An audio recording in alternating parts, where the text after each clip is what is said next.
Good afternoon all of you. Actually हम लोग mechanical engineering का सब्जेक्ट देख रहे थे, है ना। लास्ट क्लास में हम आपको मैकेनिकल इंजीनियरिंग में जो थर्मोडायनामिक्स का पार्ट है वो हम आपको स्टार्ट किए थे, है ना। और ऑलरेडी हम आपको बता चुके हैं कि हमको कंप्लीट थर्मोडायनामिक्स का टॉपिक्स पढ़ना है इसमें, है ना। अगर वो बेसिक कॉन्सेप्ट हो, फर्स्ट लॉ ऑफ थर्मोडायनामिक्स हो, सेकेंड लॉ ऑफ थर्मोडायनामिक्स हो, है ना, इंट्रोपी का कॉन्सेप्ट हो, या प्रॉपर्टीज ऑफ प्योर सब्सटेंसेस हो, या फिर आपको थर्मोडायनामिक्स रिलेशंस हो, है ना। जो भी टॉपिक्स है सारा टॉपिक हम लोग को इसमें पढ़ना है, क्लियर ना। तो हम लास्ट क्लास में आपको बेसिक थर्मोडायनामिक्स स्टार्ट किए थे, और थर्मोडायनामिक्स होता क्या है, थर्मोडायनामिक्स को हम कैसे डिफाइन करेंगे, ये सारा पॉइंट हम आपको डिस्कस किए थे लास्ट क्लास में, है ना। जिसमें हम आपको बताए थे कि थर्मोडायनामिक्स को हम दो पार्ट में डिवाइड करते हैं, है ना। और एक पार्ट थर्मो जो होता है वहां से हमको हीट मिलता है, थर्मो का मतलब हीट होता है, और डायनामिक्स का मतलब मोशन होता है, वहां से हमको पावर मिलता है ना। हीट को हम डिसऑर्गेनाइज्ड फॉर्म ऑफ एनर्जी बोलते हैं, और वर्क को हम ऑर्गेनाइज्ड फॉर्म ऑफ एनर्जी बोलते हैं, है ना। और यही जो एनर्जी का ट्रांसफर या एनर्जी का ट्रांसफॉर्मेशन होना हम लोग थर्मोडायनामिक्स में पढ़ते हैं, और इसका इफेक्ट जो इसके प्रॉपर्टीज पे, जो इसके फिजिकल प्रॉपर्टीज पे पड़ता है, उसका स्टडी भी हम लोग थर्मोडायनामिक्स में ही करते हैं, क्लियर ना। तो बहुत बेसिक वे में हम आपको डिफाइन किए थे, हालांकि जितने तरह से डिफाइन हो सकता है, दो तीन तरह से हम आपको डिफाइन करके बताए थे कि जैसे भी जहां भी जिस लैंग्वेज में आपको पूछा जाए क्वेश्चंस, आप उसको आंसर कर सकते हैं, है ना। और बेसिक वे में आपको याद रखने के लिए हम आपको बता दें कि बहुत सिंपली इसको हम लोग डिफाइन करते हैं कि thermodynamics is the branch of science या fundamental science in which we study the transfer या transformation of energy and its effect on the properties, that's all. आपको बेसिक याद रखने के लिए इतना ही है। अगर कुछ लैंग्वेज को ट्विस्ट करता है तो हम आपको बता दिए थे, है ना, सारे लैंग्वेज में हम आपको लिखा दिए थे, है ना। कभी कभी इस फॉर्म में भी आपको प्रेजेंट करता है कि थर्मोडायनामिक्स जो है वो एक हम लोग का जो बेसिक, जो हम लोग को नेचुरल फेनोमिना होता है, नेचुरल फेनोमिना का एक रिलेशंस और एक लॉ के फॉर्म में हम लोग स्टडी करते हैं, और इसी को हम बोलते हैं क्या, थर्मोडायनामिक्स। तो अलग अलग लैंग्वेज में हम आपको लिखा दिए थे। इवन लास्ट पॉइंट में हम आपको ये भी बता दिए थे कि जो थर्मोडायनामिक्स है, कहीं कहीं इसको बोलता है कि thermodynamics is the study of three each, है ना। हम आपको बताए थे कि this is the study of three each, है ना। थ्री ईच का मतलब भी हम आपको बताए थे क्या क्या। तो हम आपको बताए थे कि इसके मतलब होता है सबसे पहले इक्विलिब्रियम, दूसरा हम आपको बताए थे एनर्जी, और तीसरा हम आपको बताए थे क्या, एंट्रोपी। हम लिखा चुके हैं ऑलरेडी आपको, है ना। तो इस तरह से भी इसको हम लोग डिफाइन करते हैं, क्योंकि हम लोग इसमें इक्विलिब्रियम के बारे में पढ़ेंगे, एनर्जी के बारे में कंप्लीट पढ़ेंगे। अभी हम आपको बताए भी कि organised form of energy, disorganised form of energy, है ना। और इंट्रोपी के बारे में भी हम लोग इसमें पढ़ते हैं। तो कहीं कहीं इस तरह से भी आपको टॉपिक्स में कहीं कहीं डिफाइन किया जाता है। तो ये सारा पॉइंट हम आपको लास्ट क्लास में डिस्कस कर दिए थे, क्लियर है ना। देखिए थोड़ा सा क्या होता है ना कि एक्चुअली ऑफलाइन क्लास और जो आपका रिकॉर्डेड क्लास या ऑनलाइन जो क्लास होती है, उसमें थोड़ा सा डिफरेंस हो जाता है। इसमें टाइम टेकन बहुत ज्यादा होता है। जैसे वहां पे क्या है कि कोई भी डिफिनेशन लिखाना होता है तो हम आपको जो है वहां पे हम आपको लिखा देते हैं। यहाँ पे प्रॉब्लम क्या है कि हम आपको यहाँ पे बोलकर लिखा नहीं सकते हैं, है ना। तो क्या करना होता है कि पहले से ही डिफिनेशन वगैरह को लिख कर आपको रखना पड़ता है, ताकि आपका टाइम कम कंज्यूम हो, है ना। अदरवाइज बहुत लेंदी चला जाएगा। तो थोड़ा सा यहाँ पे वे ऑफ रिप्रेजेंटेशन जो है ना वो डिफरेंट हो जाता है। हालांकि कुछ चीजें हैं जो कि अगर थोड़ा सा गेट का क्लासेस होता है या एसएससी जेईई का क्लासेस के लिए लिखने की जरूरत नहीं होती है, ये सब पॉइंट जो है वहीं पे थोड़ा बहुत डिस्कस कर दिया जाता है। लेकिन अगर हम बात करें कि सेमेस्टर पॉइंट ऑफ व्यू से, तो डिफिनीशन बहुत इंपॉर्टेंट हो जाता है, क्योंकि आपको डायरेक्ट पूछ देगा कि थर्मोडायनामिक सिस्टम क्या होता है, आप उसको डिफाइन कीजिए, है ना। बाउंड्री क्या होता है, सराउंडिंग का मतलब क्या समझते हैं। तो ये सारे पॉइंट को क्या होता है कि लिखना होता है, आपको नोट डाउन करना होता है। इसलिए हम आपको डिफिनीशन जो है हम पहले से ही आपको यहाँ पे रिप्रेजेंट कर दिए हैं, है ना। देखिए हम आज आपको स्टार्ट करेंगे थर्मोडायनामिक सिस्टम से, क्लियर है ना। थर्मोडायनामिक सिस्टम क्या होता है, फिर हम बात करेंगे सराउंडिंग क्या होता है, फिर हम बात करेंगे आपको कि बाउंड्री हम किसको बोलेंगे, फिर हम आपको बात करेंगे इनवर्स किसको बोलेंगे, क्लियर ना। और उसके बाद जो कुछ एक्सेप्शनल पॉइंट्स होता है वो हम आपको नीचे रिप्रेजेंट कर दिए हैं। तो ये सारा पॉइंट हम आपको आज डिस्कस करेंगे। क्लियर ना? देखिए ये जो कोविड-19 के कारण हम लोग का जो अभी क्लास ऑफलाइन क्लास नहीं दे पा रहे हैं, इसके कारण हम लोग को थोड़ा सा इस तरह का ऑनलाइन का क्लास देना पड़ रहा है ना। आप लोग को भी बहुत बच्चे का डिमांड था, जैसे ग्रुप में जो बच्चे थे वो लोग भी मतलब बार बार इस चीज को बोल रहे थे कि सर कुछ क्लास स्टार्ट हो जाता है एटलीस्ट 1-2 घंटे का भी तो हम लोग के लिए ठीक होता। बात भी सही था क्योंकि लॉकडाउन भी एक्सटेंड हो गया, आप लोग को पता है ना। तो ये सारी चीजों को देखते हुए ये सारा फैसिलिटीज आपको दिया जा रहा है ना। चलिए आइए हम आपको बात कर रहे थे, हम ये भी बता चुके हैं आपको कि किस किस स्टूडेंट के लिए ये सब्जेक्ट बेनिफिशियल होगा। हम लास्ट क्लास में ही बोले थे कि आपको एक तो जो 4th semester mechanical civil department के स्टूडेंट है उनको तो पढ़ना ही है मैकेनिकल इंजीनियरिंग। इसके अलावा जो मैकेनिकल के स्टूडेंट है वो भी पढ़ सकते हैं क्योंकि उनको अप्लाइड थर्मोडायनेमिक्स का सब्जेक्ट पढ़ना है जिसमें कि बेसिक थर्मोडायनेमिक्स की रिक्वायरमेंट है, बहुत इंपॉर्टेंट है। जब तक आप थर्मोडायनामिक्स बेसिक नहीं पता रहेगा अप्लाइड थर्मोडायनामिक्स पढ़ना मुश्किल हो जाएगा, समझना मुश्किल हो जाएगा, है ना। ये सारी पॉइंट था। चलिए आइए हम थोड़ा सा इस पॉइंट को जो आपका सारा पॉइंट जो डिफाइन किया हुआ है इसको हम थोड़ा सा आपको एक्सप्लेन कर देते हैं एक बेसिक एग्जांपल के थ्रू, है ना, ताकि समझने में आपको जो है थोड़ा सा इजी हो, है ना। देखिए जैसा कि डिफिनीशन है, हम आपको डिफिनीशन रिप्रेजेंट कर दिए यहाँ पे बोर्ड पे कि सिस्टम हम किसको बोलेंगे। तो इट 2 पॉइंट याद रखना है सिस्टम के लिए। कौन कौन?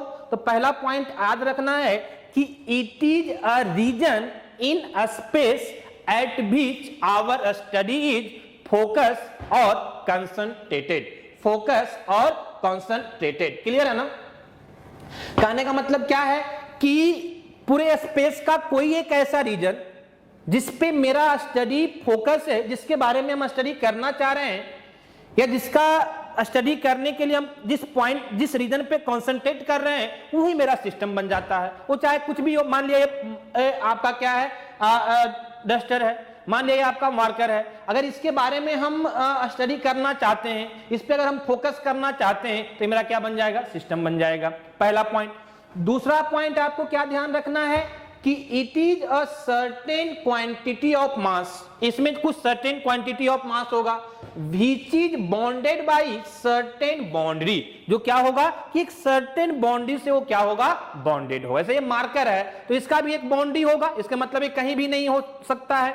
बात समझ में आ रही है? तो इसका भी क्या है कि एक कुछ सर्टेन मास होगा और क्या होगा तो सिस्टम को डिफाइन करने के लिए कुछ सर्टेन बाउंड्री से ये बाउंडेड होगा। क्लियर ना। तो कहने का मतलब है कि सिस्टम को याद रखने के लिए बस 2 पॉइंट आपको ध्यान में रखना है। पहला पॉइंट कि it is a region in a space at which our studies focus या कंसंट्रेटेड। मतलब रीजन, कोई भी रीजन, किसी स्पेस का कोई भी रीजन जिसपे मेरा स्टडी फोकस है और कंसंट्रेटेड है वो मेरा सिस्टम कहलाएगा।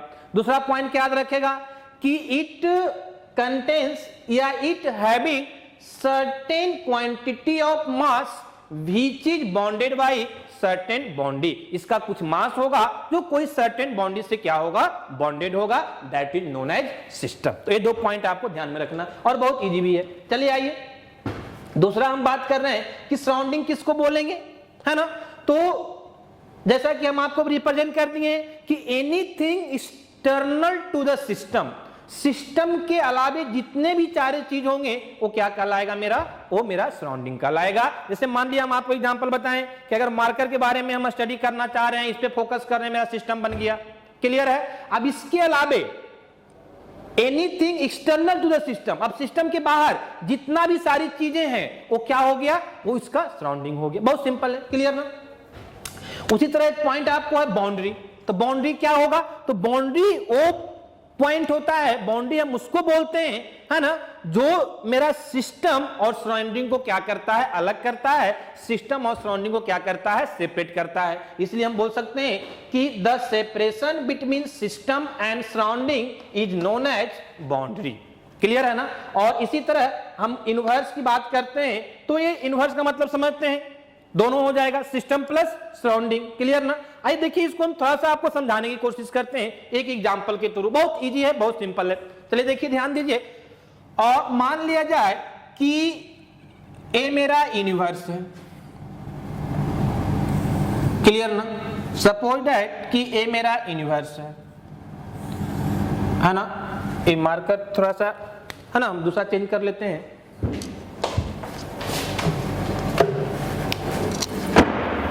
क्लियर। सपोज दैट कि ए आपका क्या है, एक यूनिवर्स है। बहुत सारे चीजों को ध्यान रखना पड़ता है कि अगर थोड़ा सा आपको मार्कर लाइट रहेगा तो आपको देखने में प्रॉब्लम होगा। क्लियर है ना।